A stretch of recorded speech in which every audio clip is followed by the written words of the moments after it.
performing our standard database checks for all refugees. For all. For all. Yeah. Not just some. For all.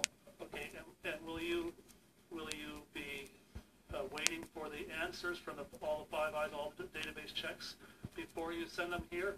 As you mentioned, Mr. Goodale, that the vast majority of the work will have been done before they come here. That implies that some work will remain. Is that one of the areas? No, that is not one of the areas. The intention is to finish that work. But again, finish that work in advance. I will leave the detail of the flow of this activity to the announcement of the plan. But you can be reassured that the concerns you have will not be realized. We'll go to our next question, please. Hi, Tonda McCharles, Toronto Star. Mr. Goodale, I'd like to hear you and then the others on what you have taken from the Paris attacks that have unfolded. Someone speaking supposedly from a liberal perspective has said that we already knew ISIS was bad and evil. We didn't learn anything from the Paris attacks. So I'd like to hear you tell me what you have taken away from the Paris attacks. Did you learn anything new that you didn't know before? In terms of the details of behavior and techniques that these particular terrorists employed, I would leave that to the experts to comment on any differences that they have detected. In terms of the general approach, clearly everyone would have known the evil, the scourge that ISIL or ISIS represents. That is not new. What the tragedy in Paris and in some other locations in the last number of weeks would indicate is that this is a force for evil in the world that we need to continue to work very hard as a collective civilized community, globally, internationally, to deal with effectively. And our work is far from done. We will not let down our guard. We will make sure that from the Canadian perspective, we're doing everything that Canadians would want to keep them safe, and while we keep them safe, to also ensure that the values and the character of our country are defended as well.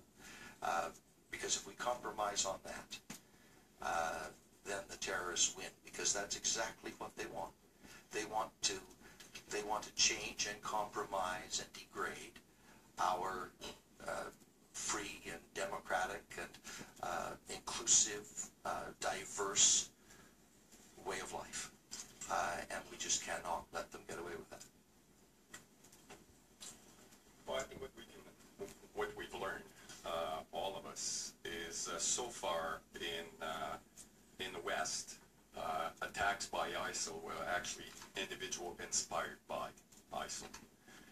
Now, it is too soon to draw a firm conclusion, but if it is confirmed that the attack in Paris were actually centrally controlled, planned, organized, trained in Syria, in Raqqa, that would be the first time where you have actually the intent and the capacity to conduct operation out west, in the West, specifically in Europe in this case. So that is certainly something that we can, again, if it is confirmed that it was centrally controlled and planned, that is something new.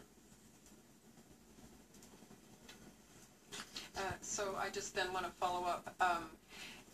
Does that change your thinking around measures that you need to take in Canada?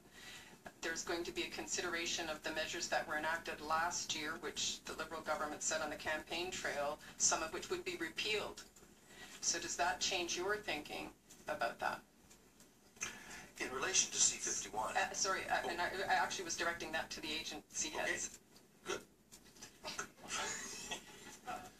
Well, regarding C-51, it's for the government to decide what tools they're going to provide us.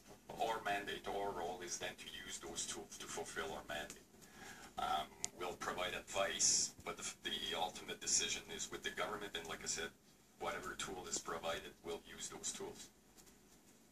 I would say for us, my focus and our focus in the force, and I know I speak on behalf of the broader police community, is to make sure that we are properly and diligently following up, documenting, and acting on the information that we have.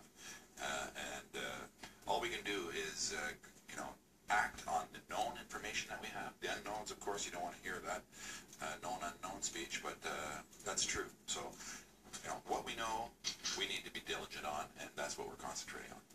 And in the campaign platform, two key points about C-51 are these. Number one, we will be engaging as rapidly as we can get it organized in an open public consultation with Canadians about how we achieve the right combination of security measures with the defense of Canadian values and freedoms, and there is no inconsistency between those two things. We'll start that discussion as we promised in the platform, just as rapidly as possible with Canadians. What about CIS's disruption powers in C-51? That's one of the things that we will discuss with Canadians. We said some very specific things in the platform that we intend to achieve. And we have time for one last question, please. If I could just add the last question, just one important thing. When I've mentioned, if it is confirmed this attack in Paris was centrally controlled, it would be a confirmation of an hypothesis we've been working on. That wouldn't change our operational posture, because in my world, we kind of work with the worst case scenario all the time, and our operational posture has always been that what if ISIL has that intent and capacity. So it would be a confirmation, but it wouldn't be a surprise for us, and would again change our operational posture. I'd say again, a major part of what we said in the platform was the need for review and oversight, especially by a new entity that we intend to create in the parliamentary committee, and we are very anxious to get on with that mechanism, just as that exists in another form in the United States and exists in the UK and in other countries. And the purpose of the oversight is two things. Number one, to make sure that nothing's being overlooked in terms of what our security agencies ought to do, and number two, to make sure that the rights and freedoms of Canadians are properly respected. We can go a little bit longer. Sorry, the only timing consideration here is I'm late for yet another cabinet committee. Oh, okay. Proceed.